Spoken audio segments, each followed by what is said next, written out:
Hello दोस्तों, कैसे हो सब। मैं नित्यानंद प्रजापति आपका आनंद कैरियर क्लासेस में स्वागत करता हूं।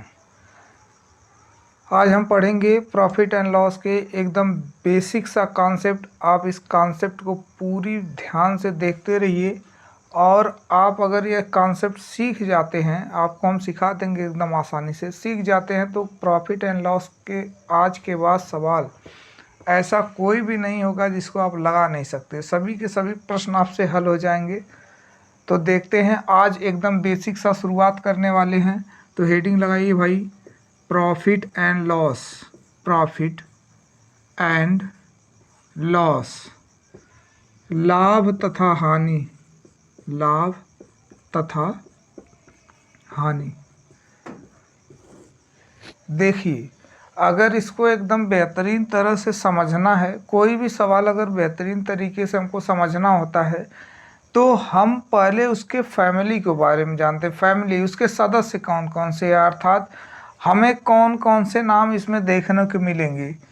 तो हमें देखो, सबसे पहले हम क्रय देखने को हमको मिलेगा, फिर हम विक्रय देखेंगे, फिर उसके बाद हमें लाभ देखने को मिलेगा, फिर हानि देखने को मिलेगा। उसके बाद एक और चैप्टर इसमें आकर जुड़ने वाला है, बट्टा। जब यहाँ पर अगर हम बट्टा आ जाएगा, बट्टा का मतलब छूट होगा, अगर छूट आ जाएगा तो उसके साथ साथ एक और जुड़ जाता है जिसको हम लोग बाजार मूल्य कहते हैं या अंकित मूल्य के नाम से जानते हैं। इसको हम कहते हैं अंकित मूल्य। अंकित मूल्य। देखिए, पहली बात तो यह है कि इन चैप्टरों को हम अलग से अध्ययन करेंगे, क्योंकि थोड़ा मोड़ा ये तूफानी मेल हैं सभी सवाल। इसमें ऐसे प्रश्नों का जिक्र होगा जो थोड़े स्टैंडर्ड होते हैं, मतलब उनको लगाने में थोड़ी परेशानी। अभी तो पहले यही तीन चार जो है ऊपर लिखे हुए, यही हमको दिक्कत करने वाले हैं। लेकिन जो कॉन्सेप्ट हम बताने जा रहे हैं, उस कॉन्सेप्ट के बाद ये दिक्कत नहीं करेंगे। अब एक क्रय, यही इसमें सबसे मेनका है। इस मेनका के बारे में हम लोग सबसे पहले जाए, मेन है यही, इसके बारे में सबसे पहले जाए। देखो, कहीं भी सबसे पहले अगर मेन को हम खोज लेते हैं तो हमें कोई भी दिक्कत होने वाली नहीं है। तो याद रखना, सबसे मेन कौन है? क्रय। क्रय इसलिए मेन है कि जो हम जितना भी प्रश्न लगाएंगे, अगर हमको क्रय मूल्य मिल जाता है तो प्रश्न बहुत ही आसान हो जाता है, क्योंकि इससे जुड़े हैं जो क्रय है। अगर हम बात करें, इस क्रय से लाभ और हानि, लाभ प्रतिशत और हानि प्रतिशत दोनों ही जुड़े हैं। यानी जब हमें लाभ परसेंट निकालना होगा तब भी हमें क्रय की ज़रूरत पड़ेगी, जब हमें हानि परसेंट निकालना होगा तब भी हमें ज़रूरत पड़ेगी। तो हुआ ना, ये एकदम इम्पोर्टेंट। ये पूरे में सबसे पहले इसी को खोजो भाई, यही सबसे इम्पोर्टेंट मेहमान है, इसको खोजना है। अब इसको लाने के लिए हम लोग कॉन्सेप्ट शुरुआत करते ही एकदम बेसिक लेवल से शुरुआत करेंगे।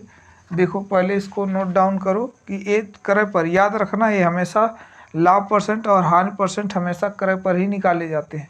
लोग अक्सर इस पर कैलकुलेशन कर देते हैं, फिर इस पर कैलकुलेशन कर देते हैं, वो कैलकुलेशन गलत हो जाता है, उसे एग्ज़ाम वो फाइट नहीं कर पाएंगे। एग्ज़ाम में जो सवाल आते हैं, आपको बेहतरीन अगर कॉन्सेप्ट पता है तभी आप कर पाएंगे। जैसे हमने कह दिया कि क्रय मूल्य, लाभ परसेंट निकालना हो तभी क्रय मूल्य, हानि परसेंट निकालना हो तभी क्रय मूल्य इस्तेमाल किया जाता है। देखते हैं आगे।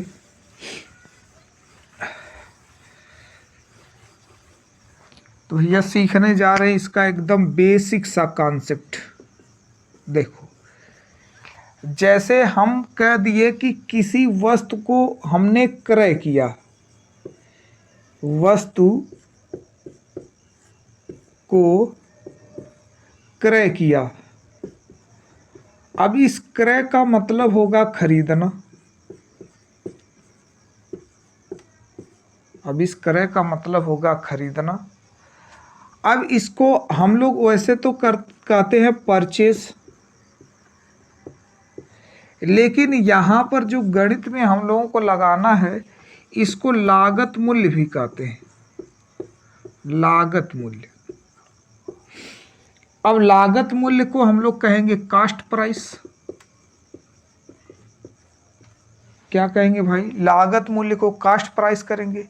अब जरा ये बताना कि अगर बार बार हमें ये तो कैलकुलेशन बहुत जल्दी करना होता है एग्जामों में, अगर बार बार हम इतना बड़ा बड़ा अक्षर लिखते रहें तब तो हो गया एकदम बंटा धार है, उसको लिखने में ही पूरा व्यस्त हो जाएगा, पूरा समय चला जाएगा। तो इसके लिए लोग शॉर्ट फॉर्म इसका कर दिए, कास्ट से लिए सी और पी से लिए प्राइस। तो हम लोग कहेंगे कास्ट प्राइस, यानी क्रय मूल्य को अब कास्ट प्राइस कहेंगे, और लागत मूल्य भी वही चीज़ है, उसको भी हम लोग कास्ट प्राइस। खरीदना, क्रय करना, लागत मूल्य सभी कास्ट प्राइस कहे जाएंगे, इसलिए शॉर्ट फॉर्म में हम उसको सीपी लिखेंगे। भूलना मत, इसको हम लोग सीपी बार बार लिखते रहेंगे। जहां हम सीपी लिख देंगे इसका मतलब वो लागत मूल्य, क्रय मूल्य या खरीदना हो गया सभी कीमत। अब उसके बाद हम लोग अगर वस्तु का क्रय किया, फिर कह देगा वस्तु का विक्रय किया, वस्तु का विक्रय। तो इस विक्रय जो शब्द है इसको हम लोग कह सकते हैं बेचा। बेचा, अब बेचा जो होता है या बेचना जो होता है उसको हम लोग कहेंगे सेलिंग प्राइस। क्या कहेंगे, सेलिंग प्राइस। अब सेलिंग प्राइस का इसका लेंगे यस और इसका लेंगे पी, तो हो गया ये यस पी। ओ हो गया कास्ट प्राइस, ई हो गया selling price S P, C P S P. अब इन्हीं दोनों पर अभी बात होने वाले हैं। वैसे लाभ को हम लोग पी दिखाएंगे और लॉस को हम लोग या हानि को हम लोग एल से दिखाएंगे। ऐसी दशा में भाई बढ़ते हैं आगे, देखते हैं एक प्रश्न बनाते हैं, सभी को समझाएंगे कैसे कैसे फार्मूले इस पर बनते हैं, कैसे कैसे हम सवालों को लगा लेते हैं आसानी से। तो बेसिक में हमने ये देखा कि सिंबल जो इस्तेमाल किया जाता है सीपी और एसपी का, क्यों उसका सीपी लिखा जाता है, क्यों उसका एसपी लिखा जाता है, ये बातें हमें पता चली। अब हम कह दें कि कोई वस्तु मान लीजिए 500 में बेची गई जिसका क्रय मूल्य जिसका क्रय मूल्य 200 रुपये था। तो कह रहा है कि आप बताओ लाभ कितना हुआ। तो लाभ कितना हुआ, लाभ कितना हुआ। तो अभी बेसिक सा सीख रहे हैं, सभी सीखेंगे, परसेंटेज भी सीखेंगे इसमें। तो कोई वस्तु 500 में बेची गई, तो हम जब लगाने जाएंगे तो कहेंगे भाई 500 रुपये इसका एसपी हुआ। और सीपी कितना हुआ, यहाँ पर लिखा हुआ है क्रय मूल्य 200 रुपये। तो सीपी कितना होने वाला भाई, 200 होने वाला। ऐसी दशा में अगर देखें तो हमारा लाभ कितना दिख रहा है। अगर हम खरीद कर कोई वस्तु 200 का खरीदे हैं और उसको बेच दे 500 में, तो हम कहेंगे यहाँ पर लाभ होगा कितने रुपए, 300 रुपये। तो यहाँ पर देखने को मिल रहा है लाभ उसी दशा में होता है जब सीपी एसपी से कम होता है, यानी लाभ उसी दशा में होगा जब सीपी जो होगा उल्लेस होगा एसपी से। ऐसी दशा में हम लोग निकाल लेंगे लाभ। अब मान लीजिए कि इसके बाद ही पूछ दिया लाभ कितना हुआ, वो तो हम बता दिए लाभ 300 हुआ। इसके बाद अगर वो कह दे कि लाभ प्रतिशत निकालो, तो लाभ होगा तभी ना लाभ प्रतिशत निकालेंगे। तो पहले लाभ देखते हैं कितना है, फिर उसके बाद लाभ प्रतिशत निकालते हैं। तो निकालेंगे भाई लाभ प्रतिशत। लाभ प्रतिशत निकालने के लिए हमेशा क्रय मूल्य से भाग दिया जाता है, हमेशा क्रय मूल्य से।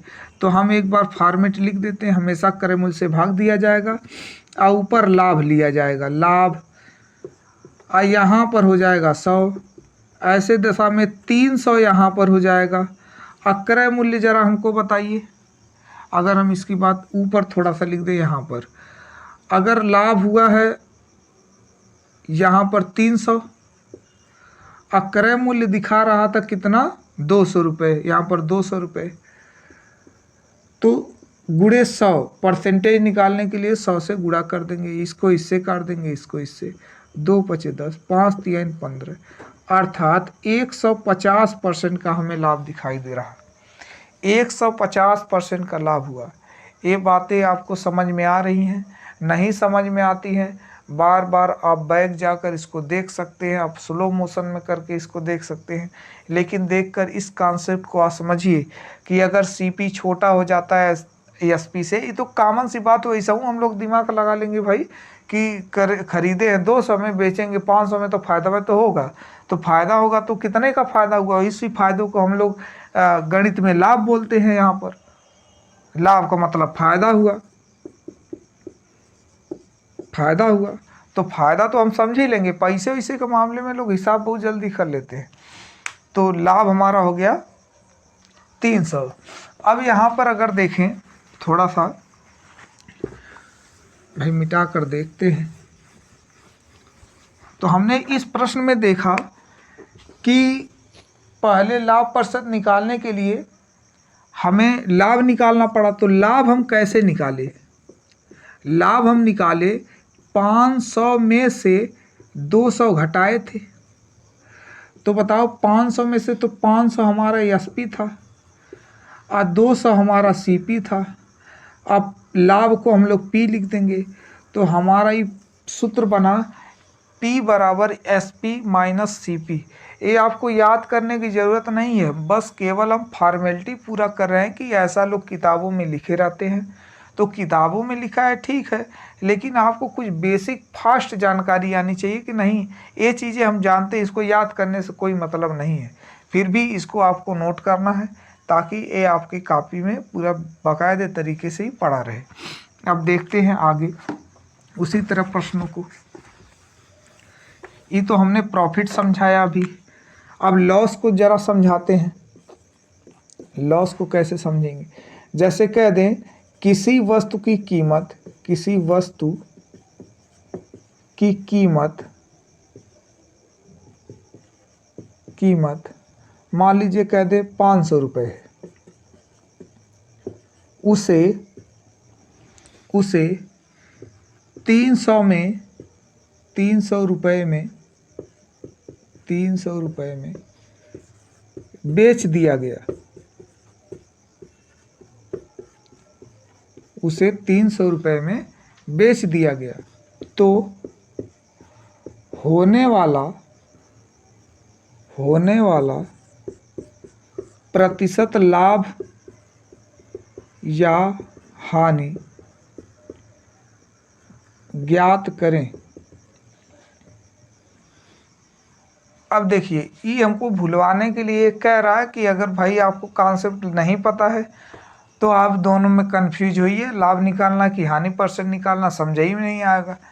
तो हम देख रहे हैं कि हमारी जो कीमत है, अगर इसको हम हल करने चलें तो कीमत अर्थात कास्ट प्राइस, समझ गए होंगे आप, कीमत को हम लोग कास्ट प्राइस का मान अब की बार 500 दिया है और जो बेचा जा रहा है उसका मान 300 दिया है।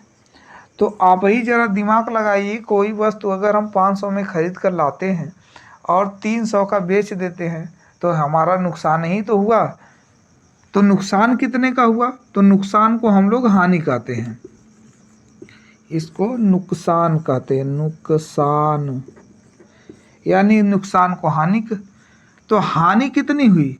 हानि हुई यहाँ पर 200। तो 200 हानि हुई है। अब हमसे पूछ रहा है हानि परसेंट बताइए। हानि परसेंट यहाँ पर ही पूछ रहा था, प्रतिशत लाभ हुआ या हानि, उसको आप निकालिए परसेंटेज में। तो हमें पता चल गया, जाहिर सी बात है तो हानि होने वाली है। तो हमने घटा कर देखा 200 की हानि, तो 200 रुपये की हानि, लेकिन कितने में? तो हम बताए थे कि मेन का जो होता है वो क्रय मूल्य होता, वही मेन है, और जो मेन है उसी को हम लोग नीचे लिखते हैं क्योंकि ये सभी चीज़ें उसी पर डिपेंड होती हैं। तो यहाँ पर हमें कास्ट प्राइस मिला 500 और गुणे कर देंगे 100।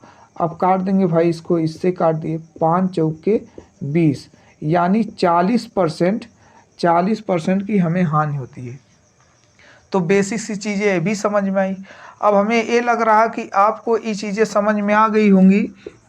जब कास्ट प्राइस का मान अधिक हो और सेलिंग प्राइस का मान कम हो, ऐसी दशा में ही हमें हानि देखने को मिलती है। और यहाँ पर आप बार बार आपको याद करने की ज़रूरत नहीं कि हानि बटा क्रय मूल्य गुणे में 100, ऐसा नहीं, बस यही याद करो कि बार बार हम क्रय मूल्य से ही भाग देते हैं।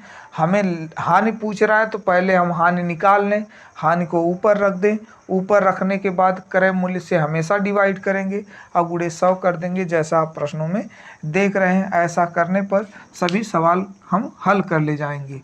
अगर ये चीज़ें आपको समझ में आ रही हैं तो अब कोई भी दिक्कत होने वाली नहीं है। जितना हम बताएंगे सभी प्रश्न एकदम एग्जामों में आते ही आते हैं, एकदम आते हैं ये सभी प्रश्न।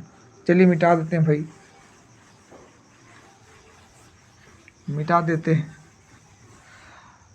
प्रश्न थोड़ा इसके आगे बनाते हैं परसेंटेज देकर। जैसे कह दें किसी वस्तु को 500 रुपये में बेचकर 20% का लाभ कमाते हैं तो क्रय मूल्य ज्ञात कीजिए।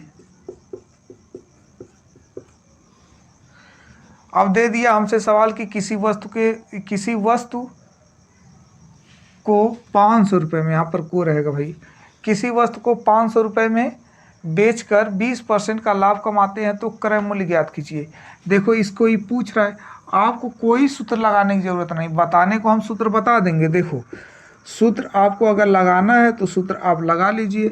सूत्र है क्रय बराबर विक्रय गुणे में 100 बटे में 100 प्लस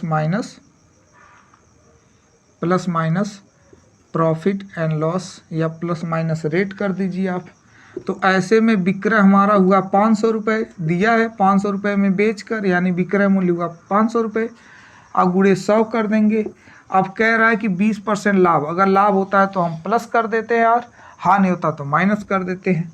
तो कहेंगे 100 प्लस 20, यहाँ पर 20% है, रेट यहाँ पर आर का मतलब रेट है 20%, तो हो गया 500 गुणे में 100। ऐसे इसको नहीं काटेंगे, पहले इसको जोड़ लेंगे, जल्दबाजी नहीं है, इससे इसको काट दिए भाई। अब यहाँ पर हम काटेंगे 2 से काट दें, 2 छक्का 12, 2 पचे 10 हो जाता है। फिर 2 से काट दें, 2 तिहाई 6, 2 से इसको काटेंगे 250 हो जाने वाला। तो 25 पचे 125, 1250 बटे में 3 हो जाएगा। तो 3 से अगर जाहिर सी बात है इसको काटेंगे तो आएगा 3 चौके 12, 3 एकम 3, 3 छक 18, दशमलव पॉइंट कुछ हो जाएगा 0.67, यानी उसका क्रय मूल्य था 416.67 रुपया। कोई दिक्कत नहीं, आपको कॉन्सेप्ट पर आधारित बताते हैं, सवाल को थोड़ा सा बदल कर बताएंगे। एक कॉन्सेप्ट पर आधारित बताएंगे, सवाल को बदल देते हैं भाई।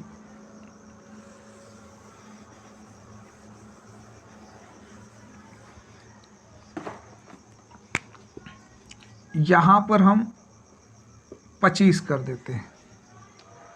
500 रुपये में बेचकर 25% का लाभ कमाता है। चलिए देखते हैं।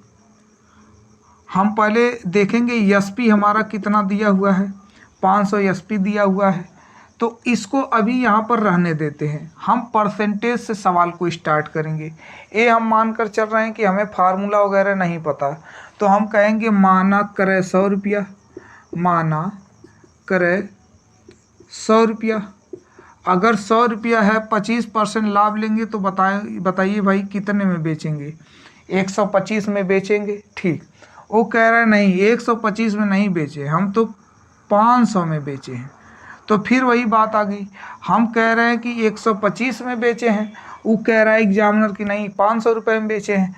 ऐसी दशा में हम गुना निकालते हैं। जब गुना निकालेंगे तो जो एग्जामिनर वाला मतलब अंक होगा या संख्या होगी उसको ऊपर लिखते हैं, जो हमारा माना गया होता है उसको नीचे लिखते हैं, और गुना इसी को कहते हैं। अब चाहो तो काट कर छोड़ कर दो, 25 पचे 125, 25 दूना 50, 5 चौके 20, कहेंगे 4 गुना। कितना होगा? 4 गुना होगा। अब हमसे क्रय मूल्य पूछ रहा था, तो बताओ कि अगर 4 गुना इस क्रय मूल्य का कर देंगे तो 400 रुपये नहीं आ जाएगा? तो इसमें कहीं भी हमको सूत्र लगाने की जरूरत पड़ी ही नहीं। हम सीधा सीधा देखें कि 100 रुपये है क्रय मूल्य, हमने मान लिया। कह रहा है कि 25% का लाभ, यानी उसको 125 में बेचा जाएगा, जोड़ दिया गया। अब हम कह रहे हैं कि विक्रय मूल्य जो एसपी है वो 125 है और दिखा रहा है वो 500 को। तो हमने देखा गुना कितना आएगा, तो कहेंगे 4 गुना। तो हम इसको भी 4 गुना कर दिए, हमारा 400 उत्तर आ जाता है। यही इसका क्रय मूल्य था, यही इसका क्रय मूल्य था। एक प्रश्न और करते हैं इस पर। प्रश्न यही रहेगा, जैसे कह दें कि हम कह दें इसमें कि 1500 रुपये में बेचने पर 25% की हानि होती है। हानि 25% की हानि होती है। तो क्रय मूल्य, किसी वस्तु को 1500 रुपये में बेचकर 25% की हानि होती है, तो क्रय मूल्य ज्ञात कीजिए। अब ऐसे में हमें फिर प्रश्नों की ज़रूरत नहीं है, हमें सूत्रों की ज़रूरत नहीं है। सूत्रों की इसलिए नहीं ज़रूरत कि हमारा काम चल जाएगा। अब बताओ, ये 1500 रुपये बेच कर 1500 रुपये में जब बेचा गया है तो इसको हम लोग एसपी कहेंगे कि नहीं? अभी इसकी हमें ज़रूरत भी नहीं है, इसकी एकदम ज़रूरत नहीं है। आप इसको पकड़िए, 100 मानिए, लगाइए, ख़त्म सवाल। यानी माना क्रय बराबर 100, अगर 100 रुपया हम क्रय मान लीजिए, तो बताओ कितने की हानि हुई? तो 25 की हानि होगी, तो यहाँ पर 75 होगा। अब जब 75 हो जाएगा हानि, तो हम कहेंगे यहाँ पर सेलिंग प्राइस 75 होनी चाहिए थी, और क्रय मूल्य तो हम 100 रुपया माने ही माने। तो हम कह रहे हैं नहीं, सेलिंग प्राइस 75 है, वो कह रहा है नहीं, एग्जामिनर कह रहा है भाई नहीं, सेलिंग प्राइस 1500 है। अगर 1500 है तो हम इसका गुना कैसे निकालेंगे? 1500 को ऊपर रखेंगे, 75 को नीचे रखेंगे, तो ऐसे में गुना हो जाएगा। 75 दूना 150 अर्थात 20। आप इसको अपने तरीके से काट कर निकाल सकते हैं, 20 ही आने वाला है। तो क्या हम 20 का इसमें गुणा करा दें, उत्तर आ जाएगा क्या? हमसे क्रय मूल्य पूछा था, क्रय मूल्य 100 है, इसका 20 गुना कर देंगे तो यहाँ पर आने वाला है 2000।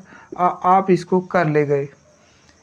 ये प्रश्न जितना पहले कठिन आप इसको महसूस कर रहे होंगे कि कितना कठिन प्रश्न था, इसको हमने बिना किसी सूत्र के इस्तेमाल करके बता दिया। आप भी ऐसे प्रयोग कर सकते हैं, आपका टोटल उत्तर सही आने वाला। एग्जाम में 1 मिनट के अंदर प्रश्नों को हल कर देंगे। जैसे आप एक प्रश्न देते हैं, आप इसका जवाब कमेंट में लिखकर बताइएगा। हम यहाँ पर कर देते हैं, मान लीजिए यहाँ पर हमने कर दिया 2240 और यहाँ पर हमने कर दिया 12%। और यहाँ पर हम बना देते हैं लाभ, और यहाँ पर होता है। तो क्रय मूल्य ज्ञात कीजिए। आप इस प्रश्न का जवाब कमेंट में करके बताइएगा। धन्यवाद।